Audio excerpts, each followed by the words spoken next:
साजिश, भारत का करारा जवाब। ड्रैगन की दादागिरी, हिंदुस्तान की शेरदिली। चीन की हर चाल की भारत के पास है कार्ड। अब हिंदुस्तान लगाएगा ड्रैगन की बाट। ये भारतीय जनता पार्टी की सरकार है, नरेंद्र मोदी इसके प्रधानमंत्री है और जब तक भारतीय जनता पार्टी की मोदी सरकार चल रही है, 1 इंच जमीन पर भी कोई कब्जा नहीं कर सकता। अपने सेना के जवानों ने जो 8 की देर रात को और 9 की सुबह को जो वीरता दिखाई है, मैं इसकी बुरी बुरी प्रशंसा करता हूँ। इंच इंच जमीन, इशारों को समझो चीन। जिस इलाके में झड़प, वहां से ग्राउंड रिपोर्ट।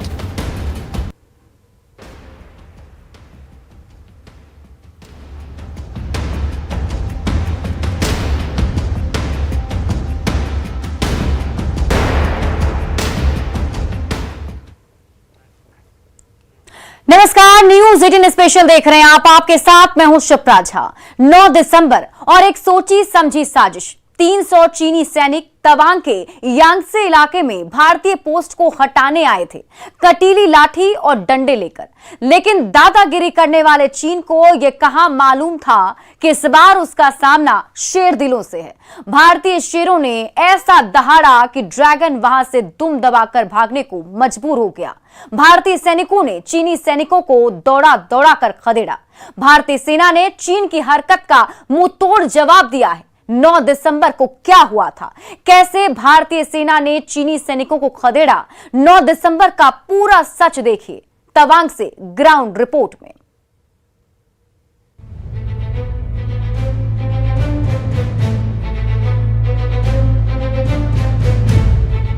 क्या 2023 में चीन एक बड़े युद्ध का प्लान बना रहा है? ये सवाल इसलिए क्योंकि गलवान के बाद तवांग चीन के बुरे इरादों का टारगेट बना है। तवांग में क्या हुआ? तवांग में क्या साजिश रची गई? बहुत गौर से इस रिपोर्ट को देखिएगा, क्योंकि तवांग पर इससे पुख्ता रिपोर्ट आपको कोई और नहीं दिखाएगा। अरुणाचल प्रदेश में तवांग और तवांग में ये जगह है यांगसे, ठीक एलएसी पर, ऊंचाई 17,000 फीट। एक तरफ भारत और दूसरी तरफ तिब्बत, जहां चीन की फोर्स मौजूद है। 9 दिसंबर को यहां चीन के 300 सैनिकों ने भारतीय जवानों पर हमला किया। उनकी भारतीय सेना से झड़प हुई और इस झड़प में चीन की फौज को खदेड़ कर भगा दिया गया। इस झड़प में दोनों तरफ के सैनिक घायल हुए, लेकिन चीन का बड़ा प्लान भारतीय फौज ने नाकाम कर दिया।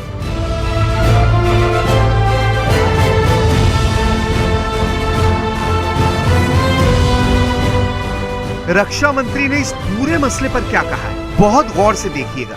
9 दिसंबर 2022 को पीएलए ट्रुप्स ने तवांग सेक्टर के यांगसे एरिया में लाइन ऑफ एक्चुअल कंट्रोल पर अतिक्रमण कर स्टेटस को एक तरफा बदलने का प्रयास किया।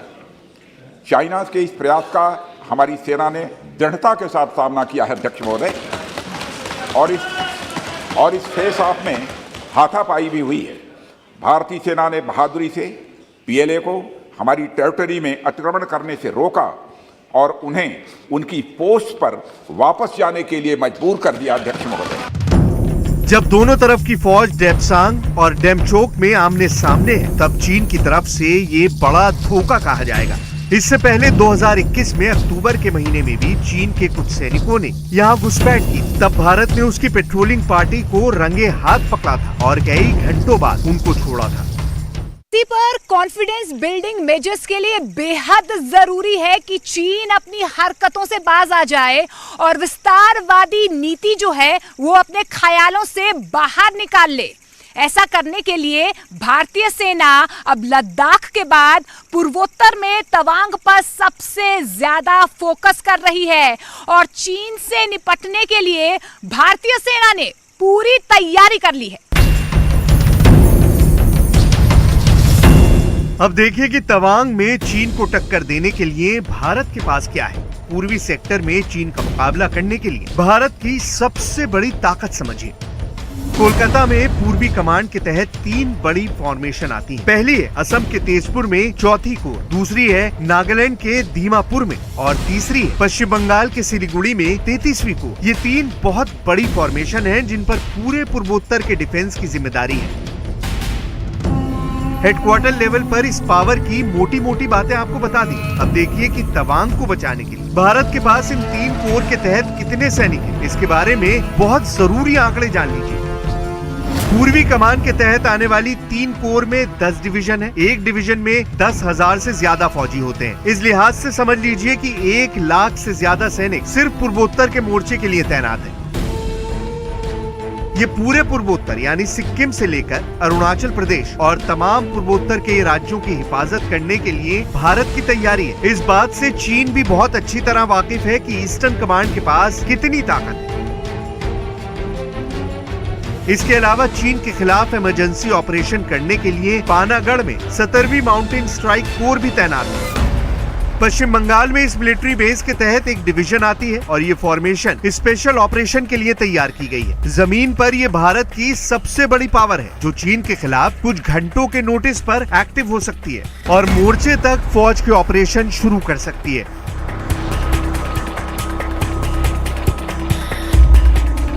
17वीं माउंटेन कोर वो ताकत है जिसके तहत इंटीग्रेटेड बैटल ग्रुप को भी परखा गया है। वर्ष 2000 में इस फॉर्मेशन को खड़ा करना शुरू किया गया था और अब ये चीन के खिलाफ भारत की सबसे फुर्तीली फोर्स कही जा सकती है। इस कोर के तहत आने वाले 10,000 सैनिकों के अलावा M777 जैसी तोप वाली ताकत है। साथ में 6 C-130J टैक्टिकल ट्रांसपोर्ट विमान है। ये फौज पहाड़ पर युद्ध लड़ने के लिए ही बनाई गई है और आप इसे चीन के खिलाफ रैपिड एक्शन फोर्स कह सकते हैं। ये फौज आसमान में पैराशूट के जरिए उतारी जा सकती है। ये फौज तिब्बत में चीन के ठिकानों पर हमला कर सकती है। ये फौज दुश्मन के इलाके में उतरकर ऑपरेशन कर सकती है, जिसकी प्रैक्टिस ये फोर्स कई बार कर चुकी है। ऐसा युद्ध अभ्यास इसने पूर्वोत्तर के अलावा लद्दाख में भी किया है। चीन को भी मालूम है कि अगर इस इलाके में युद्ध होता है तो उसका सामना इसी फॉर्मेशन में होगा।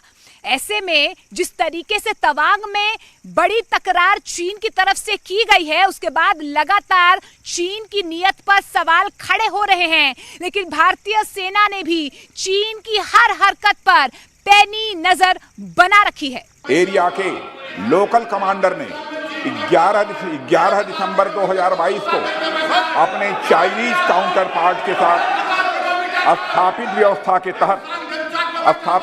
के तहत एक फ्लैग मीटिंग की और इस घटना पर चर्चा की। चीनी पक्ष को इस तरह के एक्शन के लिए मना किया गया और सीमा पर शांति बनाए रखने के लिए कहा गया। इस मुद्दे को चीनी पक्ष के साथ कूटनीतिक स्तर पर भी उठाया गया है। जमीन के बाद अब आसमान का रुख करते हैं। तवांग में हुई तकरार के बाद वायुसेना हाई अलर्ट मोड पर काम कर रही है। असम के झाबुआ और तेजपुर एयरबेस से सुखोई 30 MKI विमान पूरे इलाके में एयर पेट्रोलिंग कर रहे हैं। ऐसी रिपोर्ट भी आई है कि तवांग में हुई झड़प से पहले चीन ने अपने ड्रोन से LAC की निगरानी की कोशिश की थी। इसके बाद भारत की तरफ से सुखोई 30 MKI लॉन्च किए गए। भारत ने इस इलाके में अपना S-400 एयर डिफेंस सिस्टम भी तैनात किया हुआ है। इसकी सही लोकेशन के बारे में ना कोई पुख्ता जानकारी है और ना ही इस सिस्टम की डिप्लॉयमेंट के बारे में बताना देश के हित में होगा। लेकिन रूस से खरीदा गया ये सिस्टम 400 किलोमीटर के दायरे में किसी भी विमान, ड्रोन या फिर क्रूज मिसाइल को ट्रैक करके मार गिरा सकता है। चीन भी इससे वाकिफ है, इसीलिए वो अपना ड्रोन LAC के करीब तक लाकर भारत के रिएक्शन टाइम को देखना चाहता है। इस सब के अलावा भारत के पास एक बहुत ही आक्रामक हथियार है जिसे दुनिया रफाल के नाम से जानती है। फ्रांस से लिया गया ये जहाज बहुत स्पेशल है। रफाल के बारे में सबसे खास बात जानने से पहले इनके डिप्लॉयमेंट के बारे में कुछ पॉइंट्स जान लीजिए। अभी भारत के पास रफाल की पूरी 2 स्क्वाड्रन है, यानी 18 जहाज की 2 फ्लीट। एक स्क्वाड्रन हरियाणा के अंबाला में तैनात है, जबकि दूसरा स्क्वाड्रन 1500 किलोमीटर दूर पश्चिम बंगाल के हासीमारा एयरबेस पर डिप्लॉय किया गया है। इन दोनों एयरबेस पर रफाल के तैनात होने के मायने हैं कि चीन और पाकिस्तान के खिलाफ 2 बड़े मोर्चों पर दुश्मन के विमान की घुसपैठ अगर हुई तो वो वापस बचकर नहीं जा पाएगा। अंबाला और हासीमारा में रफाल का होना उत्तर भारत के आसमान को सुरक्षित बना देता है और साथ में पूर्वोत्तर पर भी चीन की गलत नजरों का मुकाबला करता है। इस वक्त दुनिया में कई एयरफोर्स की पसंद बन चुका है रफाल लड़ाकू विमान। चीन और पाकिस्तान के किसी भी जहाज से बेहतर फाइटर जेट माना जा रहा है।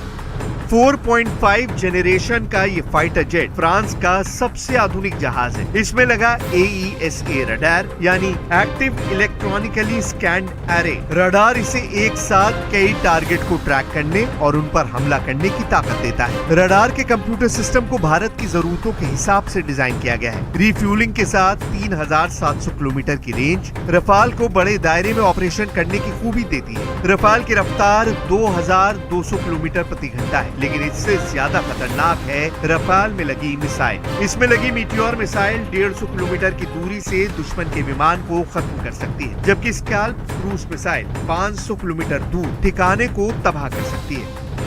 रफाल अभी 36 है, लेकिन ये जब भी इस्तेमाल किए जाएंगे तो बहुत ही खास मिशन पर ही इन्हें तैनात किया जाएगा। रफाल और सुखोई 30 MKI को मिलकर काम करना किसी भी दुश्मन वायुसेना के लिए हारने की पूरी गारंटी मानी जाएगी। इसे देखते हुए चीन ने भी LAC के पार अपने तमाम एयरबेस को फिर से एक्टिव कर दिया है। यही वजह है कि चीन के फाइटर एयरक्राफ्ट अब LAC पर भी लगातार उड़ रहे हैं। चीन ने युद्ध के लिए भड़काने वाला काम शुरू कर दिया है और इसमें उसने अब अपनी एयरफोर्स के बहुत ही खास और फ्रंटलाइन फाइटर्स को इस्तेमाल करना शुरू कर दिया है।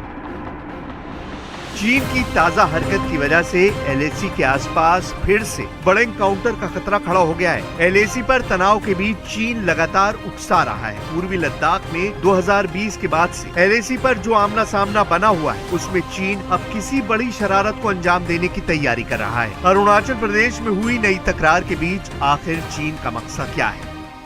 आखिर चीन पहाड़ों पर नया चौथा फ्रंट तैयार क्यों करना चाहता है? वो उस वक्त ये सब कर रहा है जब दोनों देशों की सेनाएं एक दूसरे से बातचीत कर रही हैं। दोनों ही तरफ से तनाव कम करने की कोशिश की जा रही है। ऐसे समय में ये सब कुछ हो रहा है जब दोनों ही तरफ से मिलिट्री लीडरशिप एक दूसरे से बातचीत कर रही हैं। अब सवाल ये उठ रहा है कि अरुणाचल प्रदेश में चीन ने इस तरीके से भड़काने वाला कदम क्यों उठाया?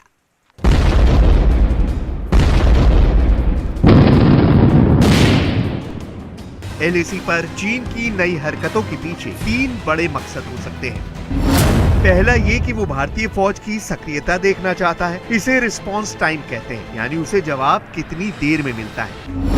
दूसरा ये कि चीन ये भी देखना चाहता है कि भारत ने कौन कौन से मिलिट्री बेस LAC के आसपास एक्टिव किए हुए हैं, ताकि युद्ध के हालात में वो इससे बचकर अपने मिशन को अंजाम दे सके। और तीसरा, वो लगातार LAC पर तनाव बनाते हुए इस इलाके में विवाद बरकरार रखना चाहता है, यानी वो अपनी दादागिरी कायम रखना चाहता है। 17 जुलाई 2022 को भारत और चीन के कमांडर्स के बीच 16वें दौर की बात हुई और अब 17वें दौर की बातचीत का इंतजार है। लेकिन अब चीन ने अरुणाचल प्रदेश में जो हरकत की है, उससे लगता है कि 2023 वो भारत के साथ फिर से तनाव बढ़ाना चाहता है। LAC पर उसकी नीयत फिर से खराब नजर आ रही है।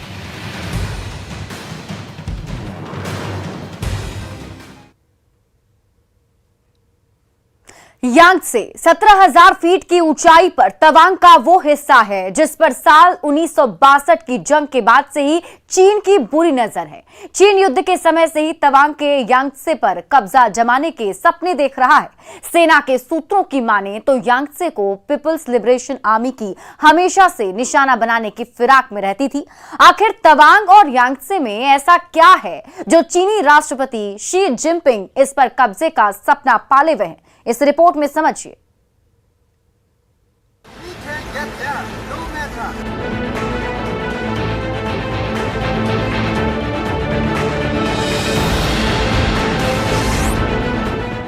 इंडिया की बहादुर फौज शी जिनपिंग की आंखों की किरकिरी बनी हुई है। सरकार ने सेना को मुंह तोड़ जवाब देने की खुली छूट दी हुई है और यही वजह है कि शी जिनपिंग और उनकी फौज काफी बेचैन और परेशान है।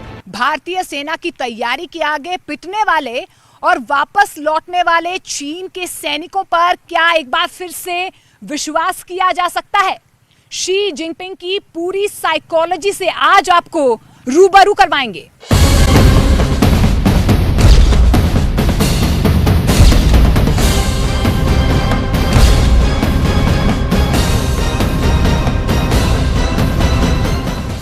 आखिर क्यों तवांग पर शी जिनपिंग और उनकी कायर फौज की नजर है? पूरी डिटेल के साथ आपको एक एक बात समझाएंगे। क्या चीन भारत से किसी युद्ध की तैयारी कर रहा है? आखिर क्या वजह है कि चीन सीमा से सटे तिब्बत के इलाकों में जबरदस्त तैयारी कर रहा है?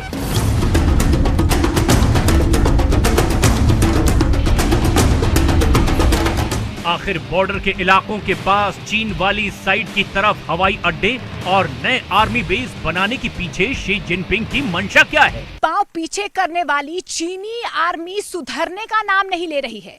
शी जिनपिंग की साजिशों से देश को सावधान रहने की जरूरत है और इन्हीं सवालों के जवाब देखने के लिए हम आपको स्पेशल रिपोर्ट के जरिए समझाने की कोशिश करेंगे।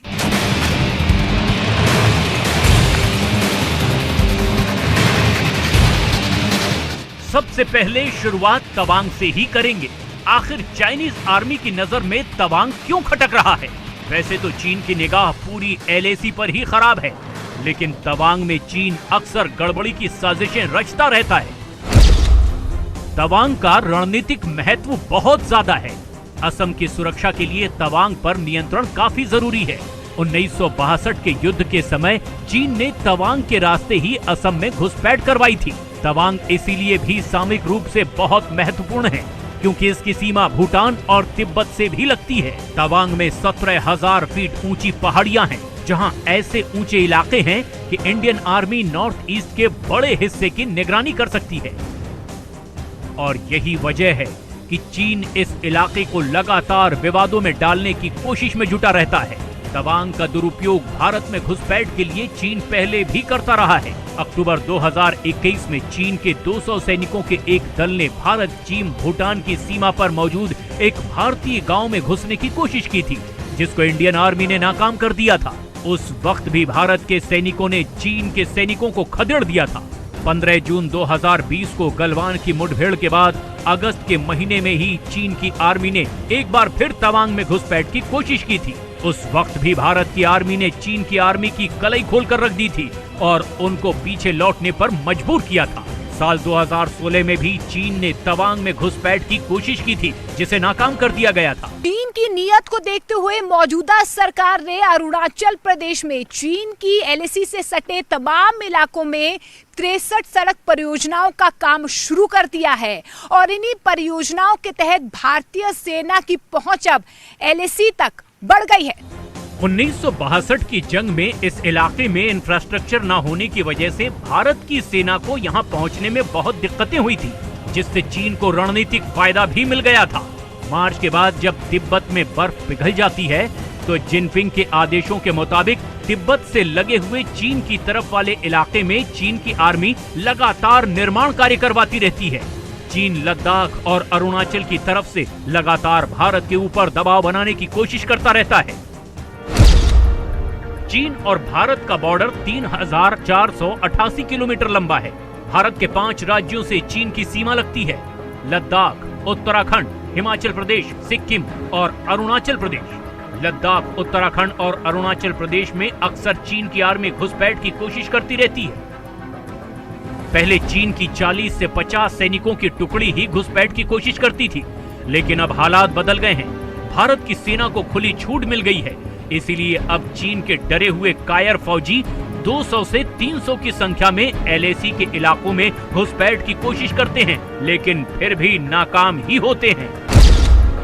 साल 2017 में चीन और भारत की फौज के बीच डोकलाम स्टैंड ऑफ हुआ, जिसमें 2 महीने 1 हफ्ते 5 दिनों तक भारत और चीन की फौजें आमने सामने डटी हुई थी।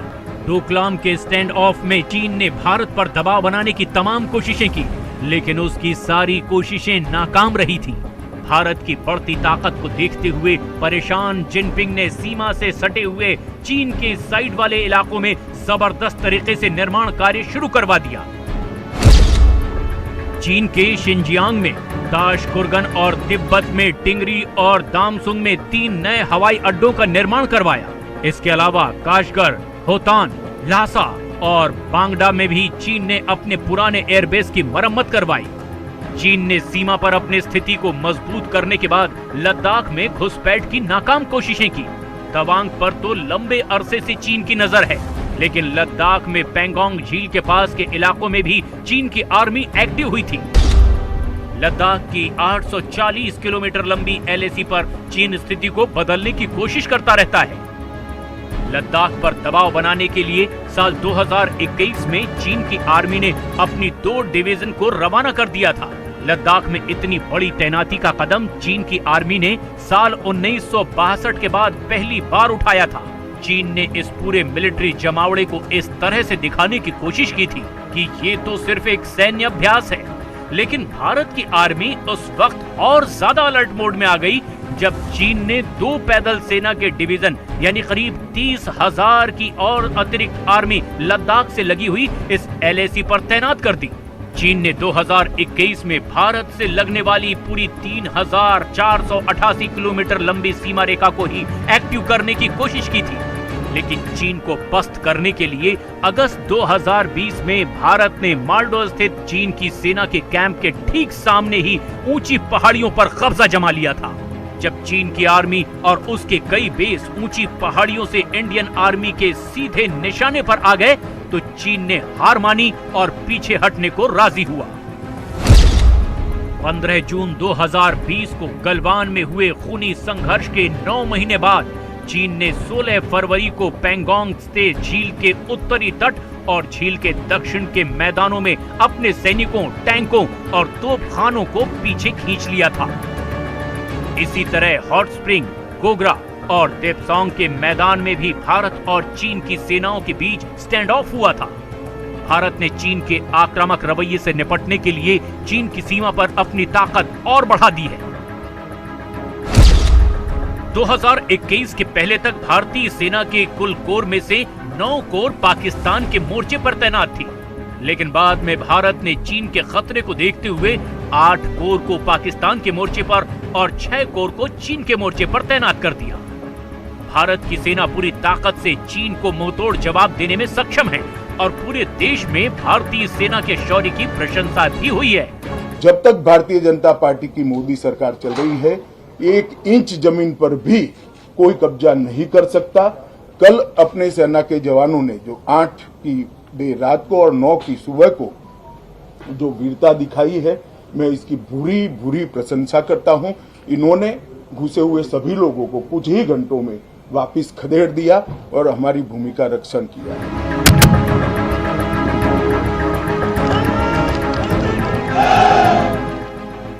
भारत की सुरक्षा एजेंसियों के सामने बड़ी चुनौती ये पता लगाना भी है कि आखिर चीन ने अचानक ये हरकत क्यों की है, क्योंकि पिछले कई महीनों से पाकिस्तान के पश्चिमी बॉर्डर यानी अफगानिस्तान से लगने वाली सीमा पर भी तनावपूर्ण स्थिति बनी हुई है। अफगानिस्तान की सीमा की सुरक्षा में लगे तालिबान के लड़ाकों ने पाकिस्तान के चमन इलाके में गोलीबारी करके पाकिस्तान के कई नागरिकों की हत्या भी कर दी है। अफगानिस्तान और पाकिस्तान के बीच बॉर्डर पर तनाव की अभूतपूर्व स्थिति है। कहीं आईएसआई और पाकिस्तान के नए जनरल ने कश्मीर से लगने वाली सीमा पर दबाव कम करने के लिए भारत की चीन से लगने वाली सीमा को एक्टिव करने की साजिश तो नहीं रची। इस तरफ भी गौर करना काफी जरूरी है।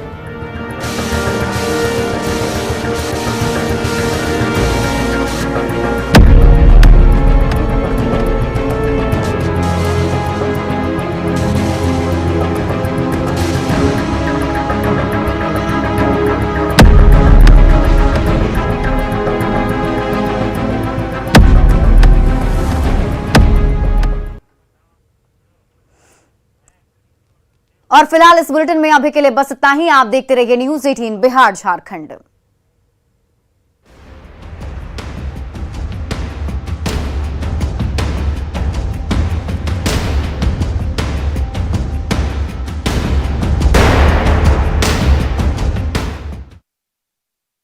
Headlines presented by Pet Safa Ayurvedic चूर्ण। पेट सफा तो हर रोग दफा।